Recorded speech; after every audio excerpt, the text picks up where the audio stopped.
Well, in Texas, they are talking about putting guns in the hands of good guys, actually letting those already licensed to carry concealed to simply carry on campus in the Lone Star State. Big vote taken today, and Scott Lewis, the Texas Legislative Director for Students for Concealed Carry on Campus, joins us to talk about it. Scott, good evening, sir. Hey, Cam, always good to be on with you. I'm glad you could join us tonight. And as I mentioned, this story out of Akron, Ohio today, I mean, really just highlights you can put a policy in place, you can put signs up, but the people who are going to engage in illegal activity, violent behavior, they don't care about those signs.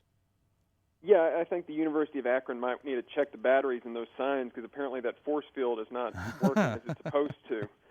But that's why we're pushing That's why we're pushing it here in Texas, is because right now what we have are school policies and state laws that essentially stack the odds in favor of any criminal or lunatic willing to disregard school policy or state law. They're stacking the odds against those of us who might otherwise be able to defend ourselves. And so today, the Senate Criminal Justice Committee taking up the measure. What happened, Scott? The vote was 4-2 in favor, with one of our supporters absent, so it would have been 5-2. We're very happy about that. It's going to go to the Senate now. And so we definitely want everybody in Texas to be calling their senators. If you live in Texas, or if you've got kids going to school in Texas, give those senators a call. You can look up the senators. Either go to campuscarry.com/home/Texas Senate, or just Google who represents me, and you can look up and find out who your state senator is, and just make sure you're calling your state senator. And yeah, we're very happy about today's vote, and we're cautiously optimistic that we're going to get this heard on the floor of the Senate, and that we're going to get it moved on to the House, and that we may actually get it passed this time around. Governor Perry has already indicated previously that he supports the measure, right? Absolutely, yeah. Governor Perry is going to sign this bill if we get it passed. In so many states, when you're trying to pass this type of measure, you've got that added concern of, are we going to get it passed and then just see it vetoed? That's not going to happen here. Governor Perry is very strong on this issue. He's been speaking out about it for 4 years. If we can get the bill on his desk, I'm 100% confident it will be signed.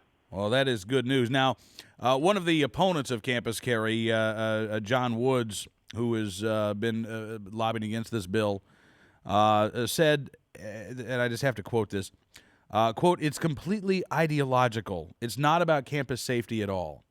Now, Scott, you want to talk about projection.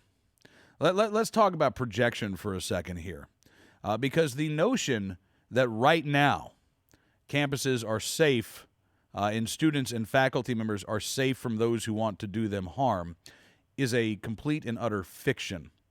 What is ideological is the notion that we don't need to do anything at all to better the safety and preserve and defend the self-defense rights of these students and faculty members and staffers and visitors to campus. That to me is what's ideological. That to me is what has nothing to do about campus safety. Right. Well, I mean, if you were to poll the 44,000 members of Students for Concealed Carry on campus, there's not much they would agree on beyond the notion that trained, licensed, carefully screened adults should be allowed to carry concealed handguns on college campuses, just as they're allowed to pretty much everywhere else throughout society. Yeah. We're not pushing some sort of ideological agenda.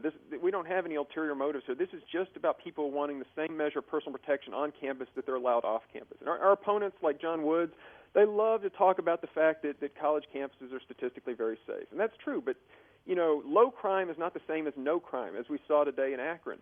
And when you start saying, you shouldn't have the right to carry a gun here because it's already very safe, then what you're essentially saying is we should only be allowed to carry guns for personal protection in those places where violent crime is likely or imminent. I don't know about you, Cam, but I don't go places where violent crime is likely or imminent. I want the right to carry a firearm for personal protection so I can protect myself if violent crime finds me where I wasn't expecting it, like at a mall on Saturday, at a church on Sunday, or in a college classroom on Monday.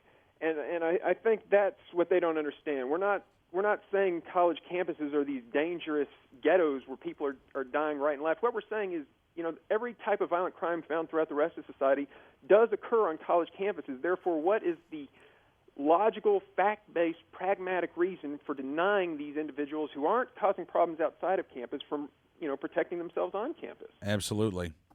So, Scott, with today's vote again,,, the bill is out of committee. Next vote will be on the Senate floor. That is correct. And what we need right now is, again, people calling their senators. If you happen to live in Corpus Christi, Texas, or McAllen, Texas, we especially would like you to call Senator Hinojosa, who is your state senator. And he supported us last time around, and he's kind of on the fence about it right now. And we just love for you to give him a friendly call and say, hey, I'm in your district, and this really matters to me. So, if you want to look up that phone number, it's Senator Hinojosa, who is the senator for Corpus Christi and McAllen, Texas. And that's going to, in Texas, we have to get 21 votes to have a bill heard on the floor of the Senate, and that's a two-thirds majority. Now, not all those people have to ultimately vote for the bill, but they all have to agree to let it be heard. So that's why right now we really want people to call their senators and to kind of just call them and very friendly, just say, hey, I'm in your district, and this matters to me, and I wanted you to know about it. All right. Well, Scott, again, I'm glad that the bill was voted out of committee today, and look forward to talking to you again very soon. Well, we appreciate it. You bet. Scott Lewis joining us, Texas Legislative Director with Students for Concealed Carry on Campus.